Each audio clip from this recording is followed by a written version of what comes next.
आप सभी को क्रिसमस की शुभकामनाएं। हम इस वर्ष के अंतिम सप्ताह में हैं। 2022 बस आने ही वाला है।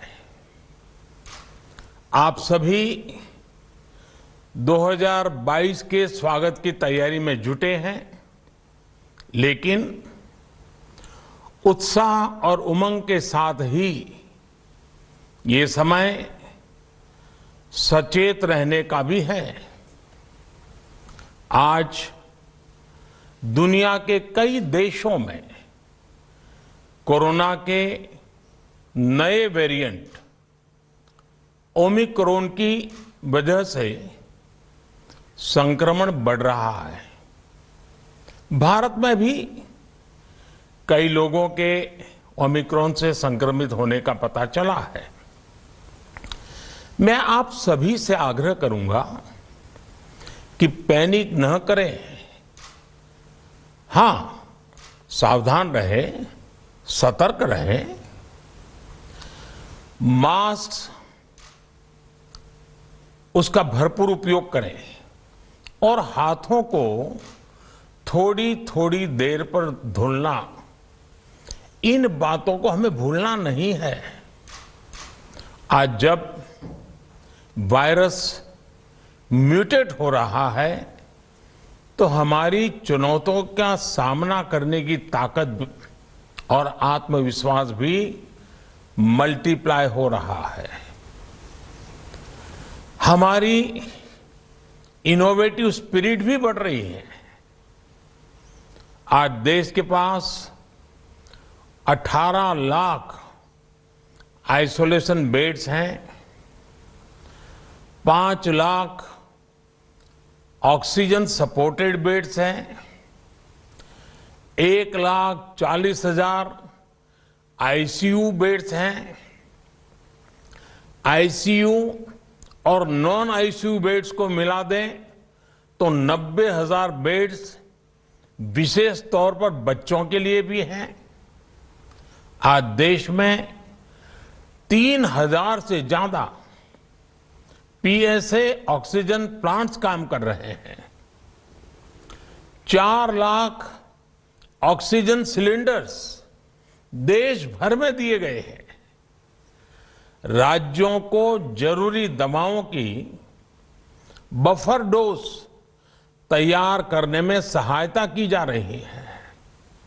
उन्हें पर्याप्त टेस्टिंग किट्स भी मुहैया कराई जा रही हैं। साथियों, कोरोना वैश्विक महामारी से लड़ाई का अब तक का अनुभव यही बताता है कि व्यक्तिगत स्तर पर सभी दिशा निर्देशों का पालन कोरोना से मुकाबले का बहुत बड़ा हथियार है। और दूसरा हथियार है वैक्सीनेशन। हमारे देश ने भी इस बीमारी की गंभीरता को समझते हुए बहुत पहले वैक्सीन निर्माण पर मिशन मोड में काम करना शुरू कर दिया था।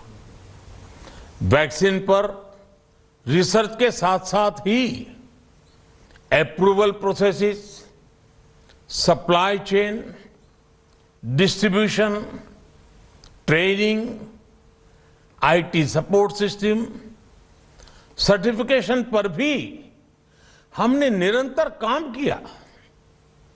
इन तैयारियों का ही नतीजा था कि भारत ने इस साल 16 जनवरी से अपने नागरिकों को वैक्सीन देना शुरू कर दिया था। ये देश के सभी नागरिकों का सामूहिक प्रयास और सामूहिक इच्छा शक्ति है कि आज भारत 141 करोड़ वैक्सीन डोज के अभूतपूर्व और बहुत मुश्किल लक्ष्य को पार कर चुका है।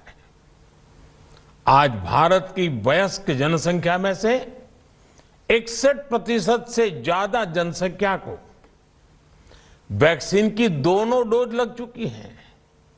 इसी तरह वयस्क जनसंख्या में से लगभग 90% लोगों को वैक्सीन की एक डोज लगाई जा चुकी है। आज हर भारतवासी इस बात पर गर्व करेगा कि हमने दुनिया का सबसे बड़ा, सबसे विस्तारित और कठिन भौगोलिक स्थितियों के बीच इतना सुरक्षित वैक्सीनेशन अभियान चलाया।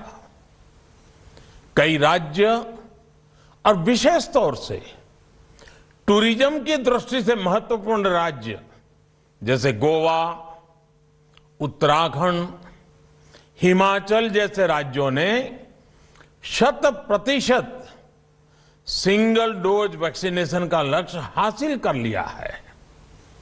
आज देश के दूर सुदूर गांवों में जब 100% वैक्सीनेशन की खबरें आती हैं तो मन को संतोष होता है। यह प्रमाण है हमारे हेल्थ सिस्टम की मजबूती का, हमारी टीम डिलीवरी का, हमारे हेल्थ केयर वर्कर्स के डेडिकेशन और कमिटमेंट का, और देश के सामान्य मानवी के अनुशासन और विज्ञान में उनके विश्वास का। हमारे देश में जल्दी ही नेजल वैक्सीन और दुनिया की पहली डीएनए वैक्सीन भी शुरू होगी। साथियों, कोरोना के खिलाफ भारत की लड़ाई शुरू से ही वैज्ञानिक सिद्धांतों, वैज्ञानिक परामर्श और वैज्ञानिक पद्धति पर आधारित रही है। पिछले 11 महीने से देश में वैक्सीनेशन अभियान चल रहा है। देशवासी इसके लाभ भी महसूस कर रहे हैं। उनकी रोजमर्रा की जिंदगी सामान्य हो रही है। आर्थिक गतिविधियां भी दुनिया के कई देशों की तुलना में उत्साहजनक रही हैं। लेकिन साथियों, हम सभी जानते हैं कि कोरोना अभी गया नहीं है। ऐसे में सतर्कता बहुत जरूरी है। देश को सुरक्षित रखने के लिए, देशवासियों को सुरक्षित रखने के लिए हमने निरंतर काम किया है। जब वैक्सीनेशन शुरू हुआ तो उसमें भी वैज्ञानिक सुझावों के आधार पर ही ये तय किया गया कि पहली डोज किसे देना शुरू किया जाए, पहली और दूसरी डोज में कितना अंतराल हो, स्वस्थ लोगों को कब वैक्सीन लगे, जिन्हें कोरोना हो चुका है उन्हें कब वैक्सीन लगे, और जो कोमॉर्बिडिटी से ग्रस्त हैं उन्हें कब वैक्सीन लगे। ऐसे निर्णय लगातार किए गए और ये परिस्थितियों को संभालने में काफी मददगार भी साबित हुए हैं। भारत ने अपनी स्थिति परिस्थिति के अनुसार भारत के वैज्ञानिकों के सुझाव पर ही अपने निर्णय लिए हैं। वर्तमान में ओमिक्रॉन की चर्चा जोरों पर चल रही है। विश्व में इसके अनुभव भी अलग अलग है, अनुमान भी अलग अलग है।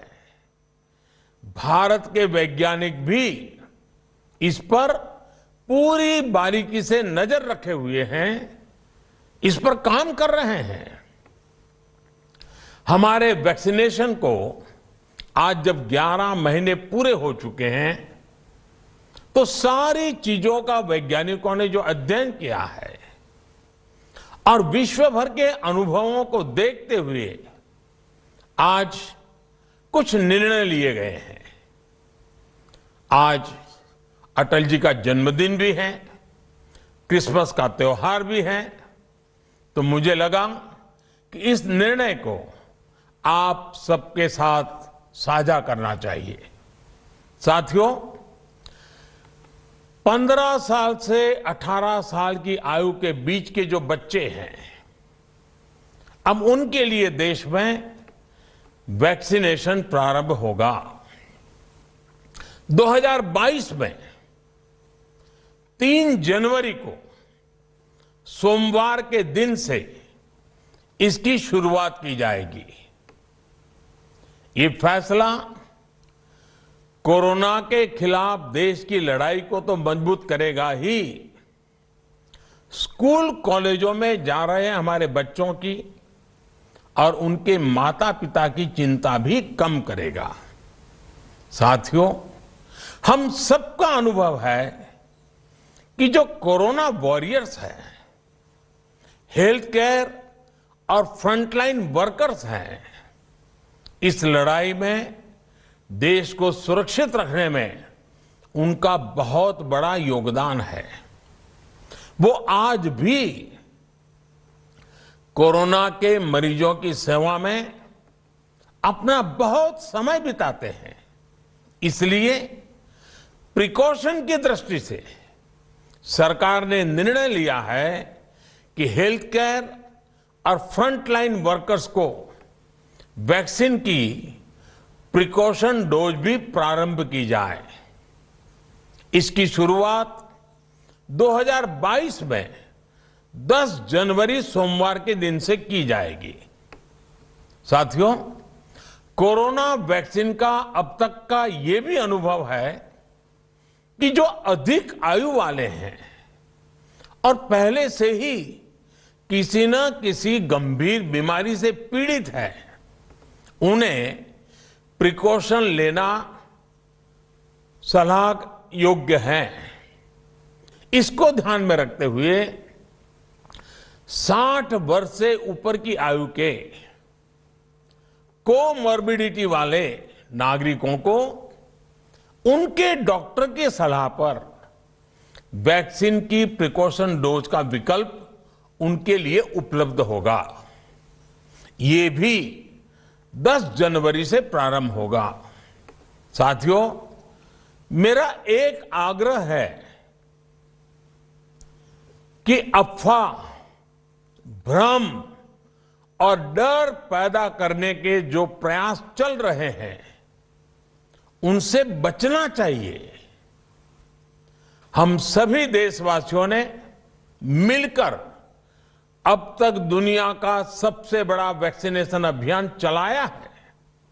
आने वाले समय में हमें इसको और गति देनी है और विस्तार देना है।